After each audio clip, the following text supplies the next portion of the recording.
উদাহরণ দেখতে পাচ্ছি, দেখেন উদাহরণটা, মানুষে ভাবে এক হয় আরেক। এই মানুষের নিচে কিন্তু দাগ। এখন বলা হয়েছে, আপনাকে প্রশ্ন করা হয়েছে যে মানুষে এটা কোন কারকে কোন বিভক্তি। আপনি তখন এই মানুষটাকে নিয়ে আপনি ভাববেন যে এটাই যেহেতু আপনার উত্তর চেয়েছে, যেটা প্রশ্ন করেছে আপনাকে, তো এটা ভাববেন যে মানুষে ভাবে এক হয় আরেক। তাহলে এই ভাবার কাজটা, এই ভাবাটা হচ্ছে ভার্ব। এই ভাবাটা কি ভার্ব। আমি বলেছিলাম যে সর্বপ্রথম একটা বাক্যের ভার্ব বের করার চেষ্টা করবেন। যখনই ভার্ব বের করতে পারবেন, তখনই ওই ভার্বের কাজটা কে করে সেটাকে আপনি নির্ণয় করতে পারবেন। আর ভার্বের কাজ যখন আপনি নির্ণয় করতে পারবেন যে কে করছে, যে করবে সে হয়ে যাবে কর্তাকারক। আর ভার্বের কাজ যদি করতে না পারে, তাহলে এই কর্ম কারকে পরিণত হবে, বা তখন সে অন্য কারক তখন চিন্তা ভাবনা করতে হবে।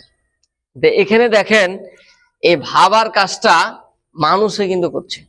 মানুষে ভাবে এক হয় আর এক। এই ভাবার কাজটা মানুষে ভাবে না, মানুষে কিন্তু নিজেই ভাবে। এই মানুষে এখানে আপনার যেহেতু ভাবার কাজ নিজে মানুষে করে, তাহলে ভার্বের কাজটা যেহেতু মানুষ করতে পারছে, এই ভার্বের কাজটা যেহেতু মানুষ করতে পারছে, এই জন্য এটা কর্তা কারক। কর্তা ইয়ে, এটা সপ্তমী। হ্যাঁ, কিভাবে সপ্তমী আপনাকে বুঝিয়ে দিই। এখানে মূল শব্দ